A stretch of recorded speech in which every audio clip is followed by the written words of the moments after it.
Good morning. Last class में अपन ने first chapter start किया था 11th बायोलॉजी के अंदर। अपन ने उसमें अपन सजीवों के लक्षण पढ़े थे। आज अपने हेडिंग ऐसी चैप्टर को आगे कंटिन्यू करते हैं। आज अपने हेडिंग है जीव जगत में विविधता। जीव जगत की विविधता।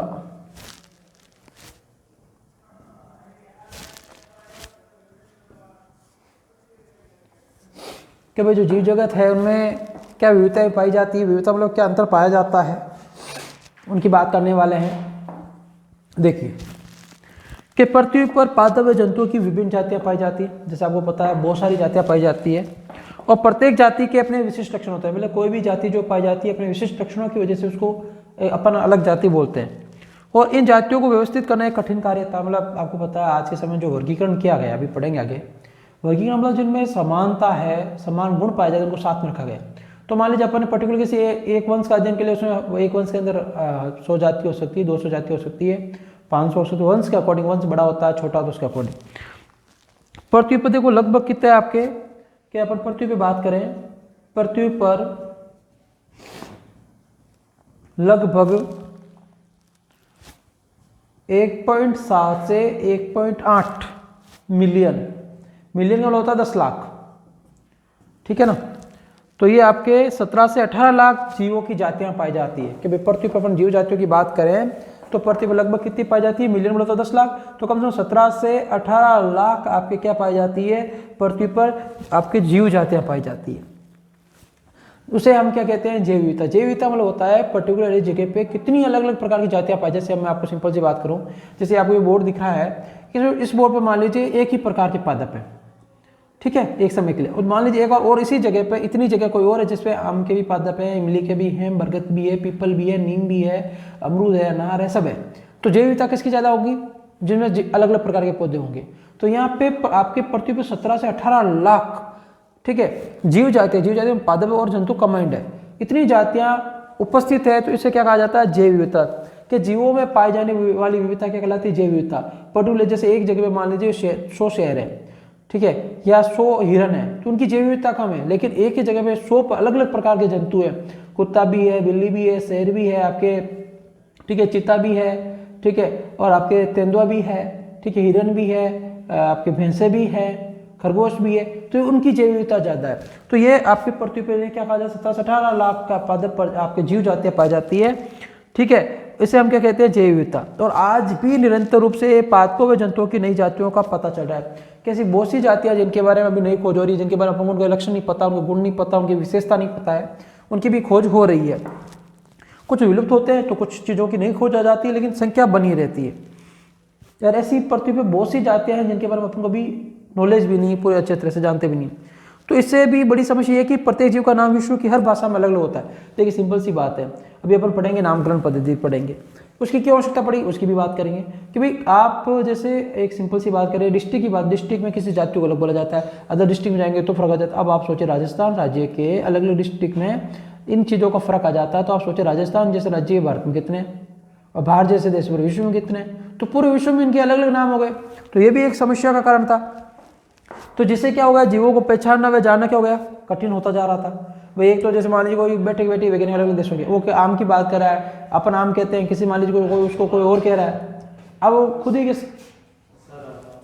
कंफ्यूजन पे है, ठीक है, कि भाई इसको क्या अलग अलग जगह पे क्या बोला जाता है। तो इसलिए ये भी एक समस्या है कि पूरे विश्व में अपन ऐसी कोशिश करें कि सभी जीव जातियों को एक ही नाम से जाने। तो इसे ऐसा आसान व्यवस्थित करने के लिए वैज्ञानिकों ने क्या किया, एक प्रयास किया कि भाई तय किया कि जीवों को एक ऐसा मानक नाम दिया जाए जिससे उसे सारे विश्व को, ठीक है, विश्व में जाना जाए। और इसे नाम देने की इस पद्धति को क्या कहा गया, नाम पद्धति।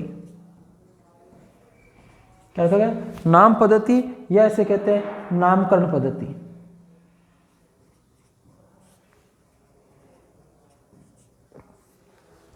क्या बात हुई सुनिए, देखिए आप, सिंपल सी बात क्या थी कि भाई अभी अपन क्या बात है कि पूरे विश्व में किसी एक पर्टिकुलर जाति को ले लीजिए, चाहे एक जंतु जाति को ले लीजिए, सब जगह अलग अलग राज्य में अलग अलग देशों में उसको अलग अलग नाम से बुलाया जाता है। अब वैज्ञानिकों के सामने की समस्या क्या है कि मान लीजिए कोई मैंने इसकी खोज ऑलरेडी पहले से खोज है, वो अदर नाम से बोल रहे हैं। तो वैज्ञानिक ने सोचा भी अपन एक ऐसा काम करें, एक ऐसा सिस्टम तैयार करें ठीक है। तो उस सिस्टम के अकॉर्डिंग हम किसी पादप को या किसी जंतु को नाम दे देंगे, वो नाम पूरे विश्व में मान्य होगा। जब भी अपन विश्व लेवल पे अलग अलग देशों की जो बैठक होगी, वैज्ञानिक होंगे, तो उस वैज्ञानिक का नाम, उस जो नाम दिया है अपने रखा है, उस नाम से सब समझ आएंगे। जैसे आम का नाम है मेजिफेरा इंडिका, ये इसका एक बॉटनिकल नेम है, वानस्पतिक नाम। अब मेजिफेरा इंडिका का नाम देते ही पूरे वर्ल्ड के अंदर जो वैज्ञानिक समझ आएंगे भाई आम की बात हो रही, तो इसमें बहस नहीं होगी, ठीक है ना। इसलिए नाम पद्धति या नामकरण पद्धति की क्या हुई, आवश्यकता महसूस हुई और नामकरण पद्धति का निर्माण किया गया है। परंतु जीवों के नामकरण से पूर्व उसकी पहचान को निश्चित करना भी अति आवश्यक था कि भाई अपन नाम तो दे रहे हैं, लेकिन नाम कब दिया जाता है, उसकी पहचान हो, पहले पहचाना जाए फिर उसका नामकरण किया जाता है। तो इसलिए क्या जीवों को पहचानना जरूरी था। तो जीवों की पहचान और नामकरण को सुनिश्चित करने के लिए विश्व स्तर पर क्या हुए, प्रयास हुए बहुत सारे। और इसके फलस्वरूप पादपों का नामकरण और पहचान के लिए इन्होंने एक सिस्टम दिया जिसका नाम रखा गया ICBN। एक संस्था बनाई गई जिसपे क्या हो कि आपको कोई भी नाम देंगे उसको रजिस्टर करना पड़ेगा, किनका, पादपों का। ये पादपों के लिए, वनस्पति बॉटनी है ना। फुल फॉर्म क्या होगी इसकी कि इंटरनेशनल, मैं लिख देता हूं, इंटरनेशनल कोड ऑफ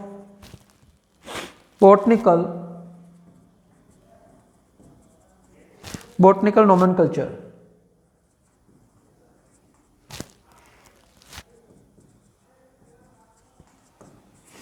हिंदी में बोला जाता है इसे, ठीक है, कि भाई हिंदी या इंग्लिश आपको ये याद रखना है। फुल फॉर्म पूछी जाती है, ICBN की फुल फॉर्म क्या है, तो आई का मतलब इंटरनेशनल कोड ऑफ, बी का मतलब बॉटनिकल नोमेनकल्चर, ठीक है।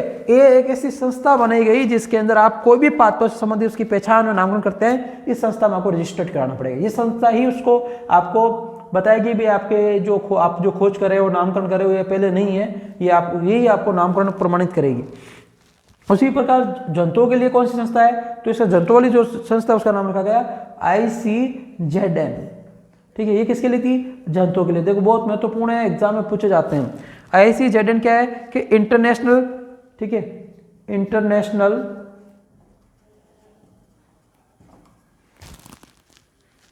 कोड ऑफ जूलॉजिकल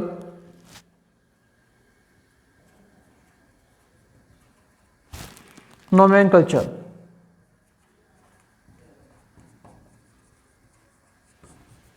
ठीक है। फर्क क्या है, सेम है, इंटरनेशनल कोड ऑफ, यहाँ पे बी है और यहाँ पे जेड है। बी का मतलब बॉटनी है, जेड का मतलब जूलॉजी है। पढ़ा चुका हूँ मैं आपको शुरुआत में जब क्लास स्टार्ट की थी, इंट्रोडक्शन क्लास में ये रखा था कि बायोलॉजी को दो ब्रांच में पढ़ते हैं, बॉटनी एंड जूलॉजी। बॉटनी में पादपों का अध्ययन किया जाता है, जूलॉजी का जंतुओं का अध्ययन किया जाता है। तो ये दो संस्थाओं का या समितियों का गठन किया गया और ये समितियां पादप जंतुओं का मानक नामकरण करती है कि भाई ये नामकरण करती है दोनों संस्थाएं।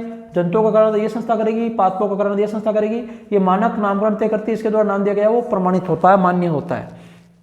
जो पूरे विश्व में किसी एक जंतु के लिए क्या होता है, विशिष्ट होता है। मतलब इस संस्था ने कोई नाम दे दिया, मान लीजिए नाम दे रखा, हम जैसे मनुष्य की बात करते हैं, जैसे मनुष्य है, ठीक है, तो मनुष्य का नाम दे, अपना नाम है, जूलॉजिकल नेम है अपना होमो सेपियंस, ठीक है। ये होमो सेपियंस पूरे विश्व में मान्य है। आप कहीं भी चलिए, मैं होमो सेपियंस की बात कर रहा हूँ तो वैज्ञानिक समझ आएंगे, पढ़े लिखे लोग, कि भाई मानव की बात कर रहा, मनुष्य की बात कर रहा है, चाहे वो मनुष्य को किसी और लैंग्वेज में बोलते होंगे। तो इसके द्वारा दिया गया नाम पूरे विश्व में विशिष्ट होता है। विशिष्ट मतलब पूरे विश्व में उसका एक ही नाम होगा, उसके अलावा ऐसा नाम किसी और का नहीं होगा। ये संस्था का कार्य यही है, ठीक है। तो पूरे जंतुओं के लिए और पूरे पादपों के लिए नाम क्या होते हैं, विशिष्ट होते हैं। तो वैज्ञानिकों ने जो जीवों के वैज्ञानिक नाम देने के लिए कुछ मानक निर्धारित किए, भाई आप कैसे नाम देंगे, जैसे दरको दे देगा, तो मानक नामकरण कैसे निर्धारित किया गया उसकी बात करते हैं कि भाई किस प्रकार से आप नाम कर सकते हैं, ठीक है, इसकी बात करेंगे। किस प्रकार से इसका नाम किया जाता है उसकी बात करेंगे, ठीक है। इस सब की अपन बात करने वाले हैं। देखिए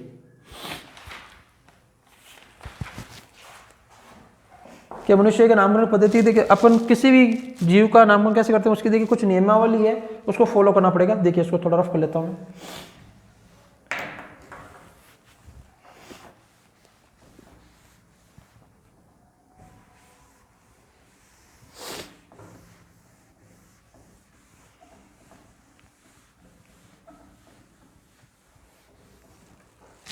देखिए कि कुछ मानक निर्धारित किया गया उसकी बात करते हैं कि 1961 में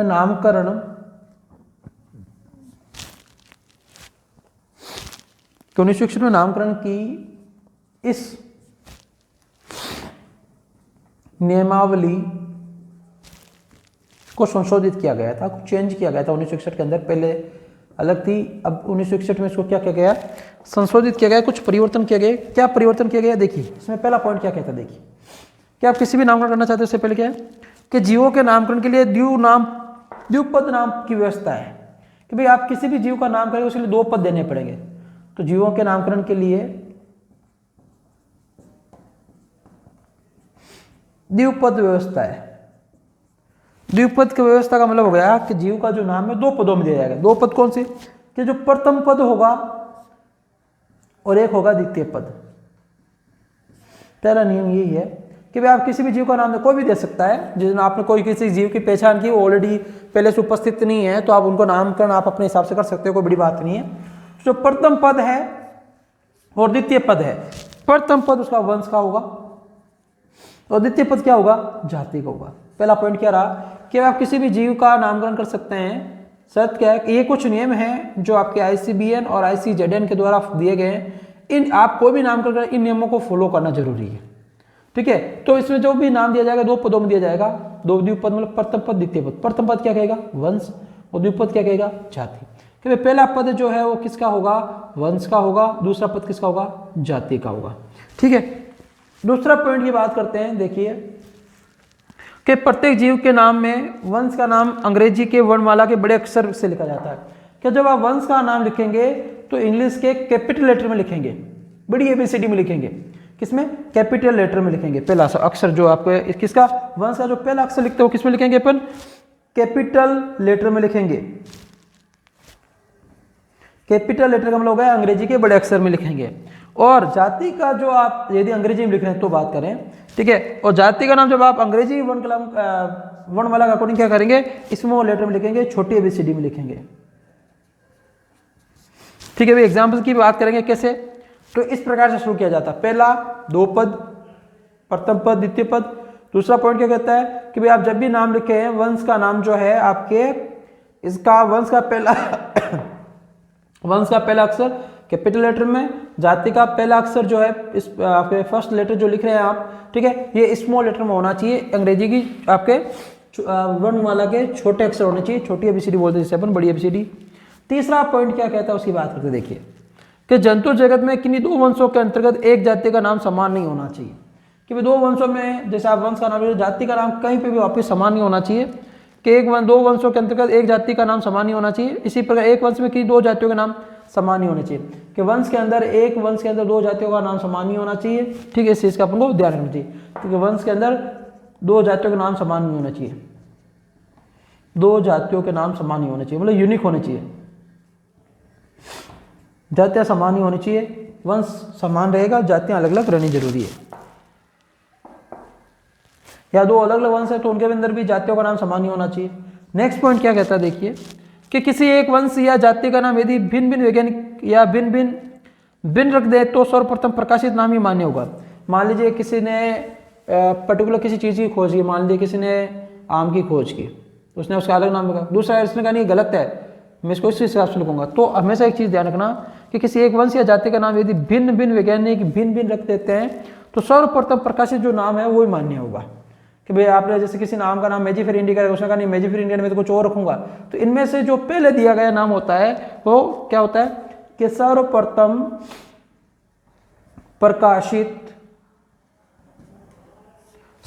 प्रकाशित नाम ही मान्य होगा। कि जो सबसे पहले दिया गया है वो ही नाम मान्य होगा, तथा खोजकर्ता का नाम व वर्णन किए जाने का वर्ष भी जाति के नाम के आगे लिखा जाता है।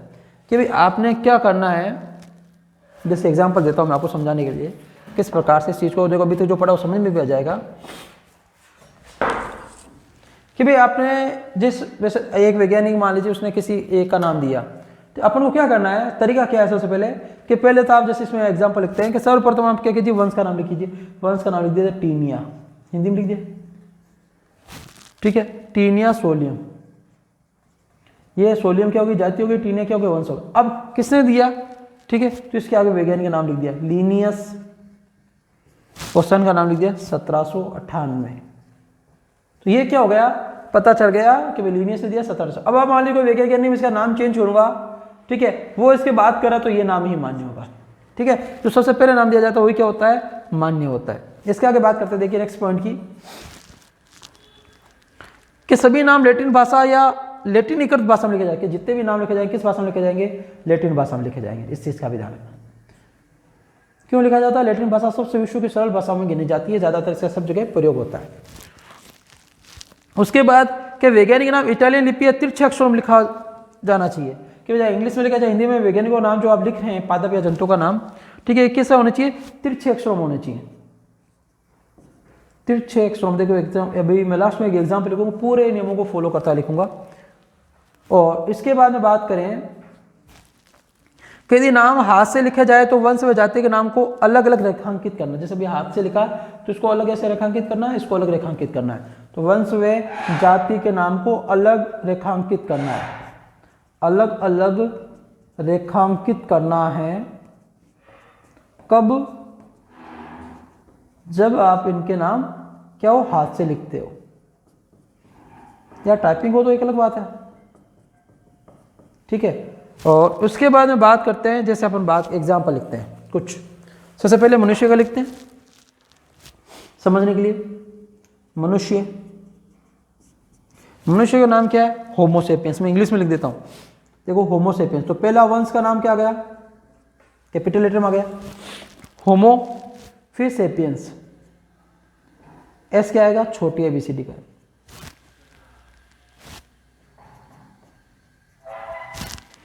ये होमोसेपियंस हो गया। अब हाथ से लिखा है तो इसको अंडरलाइन कर दीजिए, हिंदी में लिखना है तो हिंदी में लिख दी, होमो थोड़ा तिरछे लिखना है, सेपियंस। अब ये अंडरलाइन कर दीजिए, पूरा नेम फॉलो। वंश का पहला दो शब्दों में, दो शब्द समझ गए, वंश जाति, सब बार बार बोलने की जरूरत नहीं, आगे वाला वंश पीछे वाला जाति। इंग्लिश में लिखा वंश का पहला नाम कैपिटल लेटर, जाति का स्मॉल लेटर, ठीक है। और उसके बाद में कि जो आपके सर्वप्रथम प्रकाशित नाम है वही मान्य होगा, ये मान्य हो गया, ठीक है। अब इसके आगे वैज्ञानिक नाम लिखने की जरूरत नहीं, लिखा है तो लिख सकते हैं जब दो नाम दिए हो तो, किसने लीनियस या कोई भी। उसके बाद लैटिन भाषा में तिरछे होने चाहिए, थोड़े से हल्का सा तिरछापन दिया मैंने, कोशिश की। और वंश हाथ से लिख रहे हैं तो वंश व जाति को क्या करना पड़ता है, अलग अलग रेखांकित करना पड़ता है, कर दिया सब, पूरा नेम फॉलो। और किसी का लिखना है, देखिए जैसे बात करें शेर का ले लेते हैं, ठीक है, टाइगर का हिंदी में पैंथरा टिगर्स, या इंग्लिश में बोलते हैं पैंथरा टिगर्स, ऐसे लिखना है।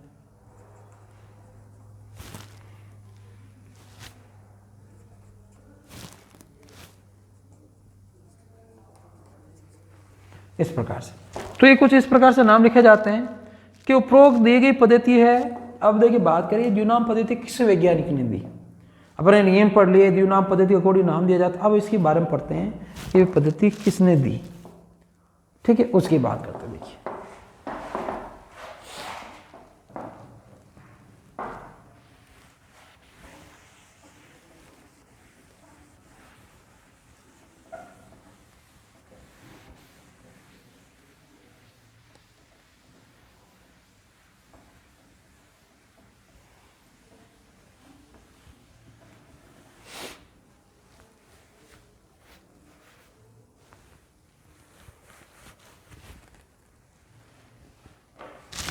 देखिए इसकी बात करते हैं कि जो आपके उपरोक्त जो पद्धति दी गई, ये द्विपद पद्धति या द्विनाम पद्धति बोलते हैं। द्विपद जैसे कहा जाता है, द्विनाम पद्धति एक ही बात है।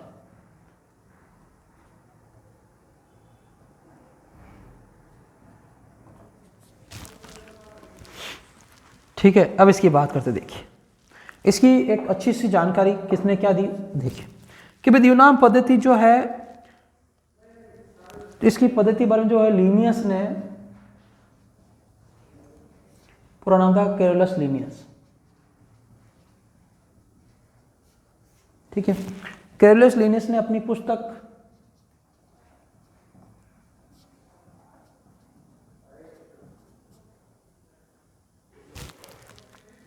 का नाम क्या है,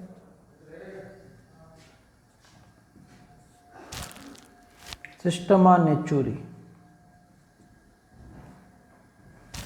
ठीक है, के 10वें संस्करण, ठीक है, कब 1798 में प्रकाशित की, ठीक है। और इसे वर्गीकरण की क्या कहा जाता है, द्विनाम पद्धति कहते हैं। कि भाई कैलस लिनियस ने अपनी पुस्तक सिस्टम ऑफ नेचुरी के 10वें संस्करण के अंदर इस पद्धति का वर्णन किया था, उस पद्धति का द्विनाम पद्धति। लेकिन एक इसके बारे में बहुत अच्छी जानकारी, उसकी बात करते हैं कि भाई द्विनाम पद्धति की जो खोज है, ठीक है, खोज की बात करें तो सर्वप्रथम खोज करने का जो श्रेय जाता है गैस्पार्ड बोहिन, ये वैज्ञानिक होते गैस्पार्ड बोहिन। इन्होंने अपनी पुस्तक, इनकी पुस्तक का नाम था पिनाक्स, इनकी पुस्तक का नाम था पिनाक्स। ये बात है 1623, ठीक है, पिनाक्स में 1623 में की थी, ठीक है। किसकी खोज, द्विनाम पद्धति की खोज किसने, गैस्पार्ड बोहिन ने पिनाक्स बुक्स में 1623 के अंदर सर्वप्रथम इसकी खोज की थी, किसकी, द्विनाम पद्धति की। लेकिन बात करें कि परंतु इसे प्रचलित करने के कारण, इसका प्रचार प्रसार करने के कारण, ठीक है, कैरलस लिनियस को ही आधुनिक वर्गीकी का जन्मदाता कहा जाता है। इसे क्या कहा जाता है, फादर ऑफ टेक्सोनॉमी। किसको, कैरलस लिनियस को।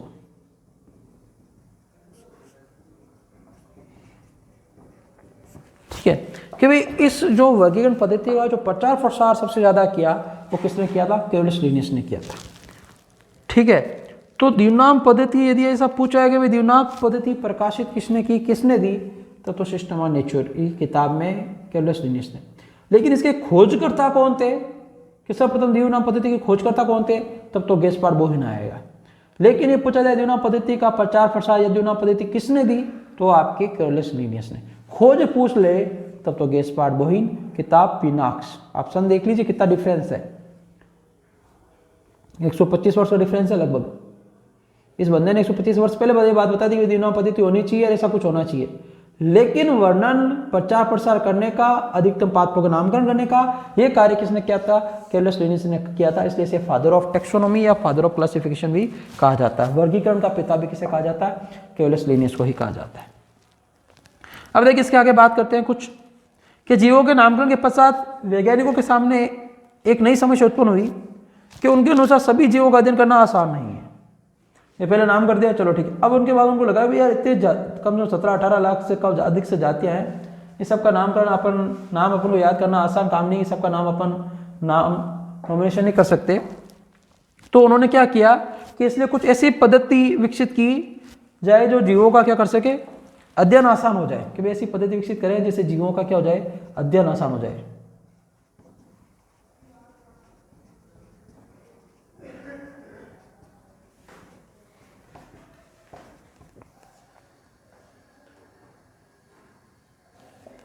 ठीक है, कि जीवों का अध्ययन आसान हो जाए।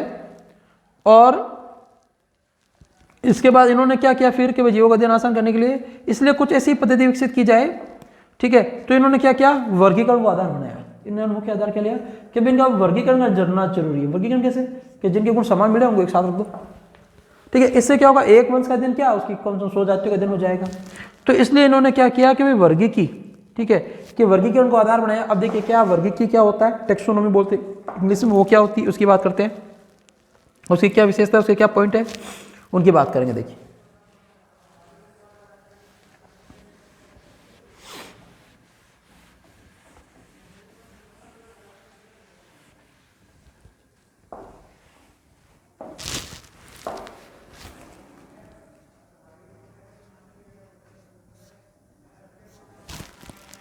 वर्गीकी या इंग्लिश में बोलते हैं टेक्सोनॉमी। आप टेक्सोनॉमी याद रखेंगे। देखिए क्या है कि जीव विज्ञान की वह शाखा, मैं लिख देता हूँ परिभाषा इसकी, जीव विज्ञान की वह शाखा जिसमें जीवों की पहचान,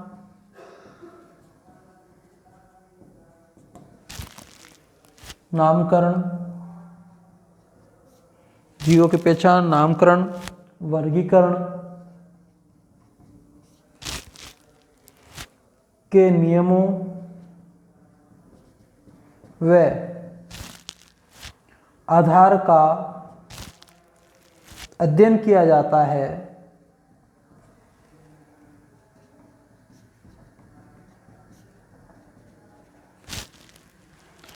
उसे क्या कहा जाता है? टेक्सोनोमी कहा जाता है। और टेक्सोनोमी जो है वो आपके ग्रीक भाषा का शब्द है। टेक्सोनोमी जो है कौन सी भाषा का शब्द है? ग्रीक भाषा का। कि ग्रीक भाषा का शब्द है जो दो शब्दों से मिलकर बना हुआ है। कौन से दो शब्द? एक है टेक्सिस और एक है आपके नोमस। और टेक्सिस और नोमस से मिलकर बना हुआ है, जिनका अर्थ होता है आपके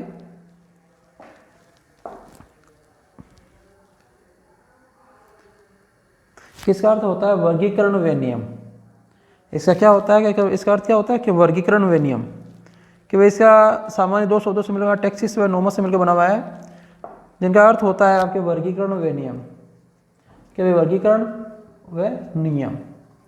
ठीक है, तो टेक्सोनोमी ग्रीक भाषा का शब्द है। टेक्सोनोमी क्या है? जीव विज्ञान की या बायोलॉजी की वह शाखा जिसमें जीवों को पहचानना, पहले पहचान करें, फिर उनका नामकरण करें, फिर उनका वर्गीकरण करें।